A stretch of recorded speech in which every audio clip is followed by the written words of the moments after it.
वजीर आजम नरेंद्र मोदी 3 ममालिक के दौरे के पहले मरहले पर लंदन के लिए रवाना हो गए हैं।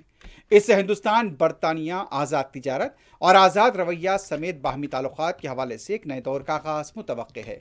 वजीर आजम ने कहा कि ये दौरा दोनों ममालिक के लिए एक अहम मौका है। इस बात की उम्मीद की जा रही है कि 11 जुलाई को आज़ाद तिजारत के माहदे पर दस्तखत किए जाएंगे, जिससे दोनों ममालिक के दरमियान कारोबारी रवाबित में मजीद इजाफा होगा।